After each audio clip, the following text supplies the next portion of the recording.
Are you gear obsessed? I have found myself becoming gear obsessed, and I will say this: take a break from channels like mine, Best Damn EDC, Tri-State EDC.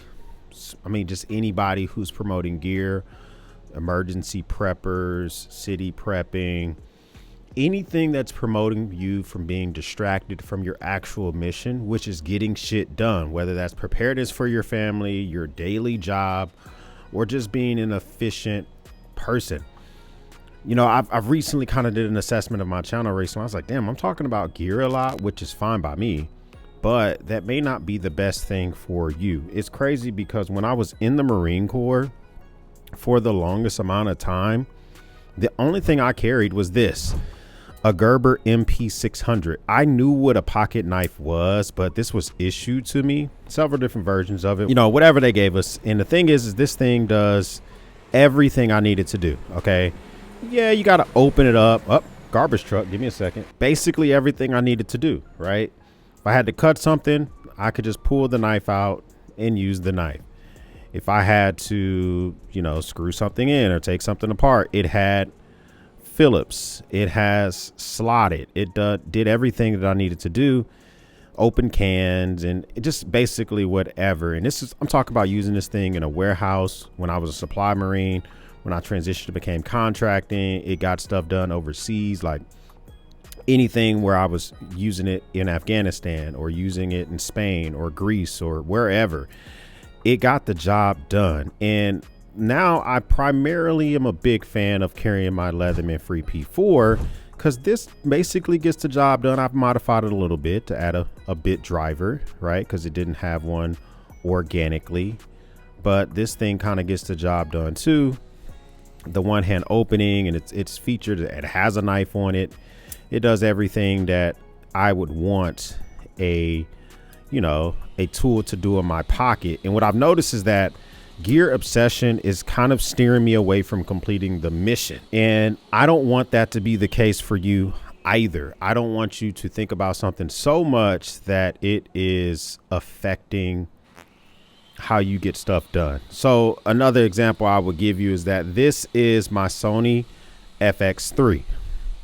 Almost dropped it, but this thing here is what I use primarily for filming YouTube videos. This is I use this for some events stuff as well. It's great in low light, has tons of capability. I'm able to use it for whatever the heck I want to. I like the way it looks. I like the way it functions. But this thing cost me $4,000 before I bought any lenses, right? And add a lens to it. Actually, I've added several lenses to it. This whole package of everything that I've added to it is probably upwards of $10,000, right? To film YouTube videos and do some corporate events. And I'll switch and just show you a difference. You saw with that picture, right? So get a mental look of what this shot looks like, right? We're gonna swap out cameras real quick. This is my Sony FX30. This looks very similar to the FX3 you just saw. The FX3 is now filming this shot. Guess what? Does it not look damn near like the same? Does it not look damn near similar? I would argue that yes, this shot looks pretty similar to the shot we just saw when it comes to the colors and the actual footage it's producing. The mission is to complete a YouTube video or to film a corporate event or to get whatever you need. And this camera that I just showed you cost me $1,500 new, because I bought a used one, so it was like $1,435, and then I bought a lens for it, and it was still under $2,000. Not this lens, but the point being is I became so obsessed with gear that I wasn't getting the mission done. If you're finding yourself doing the same thing, this is my Benchmade Mini Adamas. I love it, but you don't need something like this. And you can go down a rabbit hole trying to find that perfect kit, find that perfect everyday just thing that you think that you need. I'll give you another example of something that's not necessarily EDC related, but more like something that you may want to pick up. This is a Be Prepared kit by Best Glide ASE, Adventure Survival Life. And the thing is that I already have pocket survival kits. I have stuff from Essie. I've done DIY kits. I have Altoid cans, but I still found myself picking up something else just to test out and see Is it worth it? And the mission is to be prepared for an emergency that could happen. Already have the gear for that.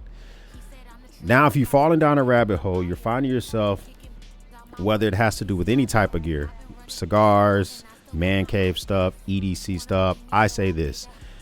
I want you to try to go 2 months with the gear that you currently have. See if it's successfully meeting the missions that you need. Is it officially cutting a bunch of cardboard or cutting through zip ties or cutting through burlap without having to overly sharpen it?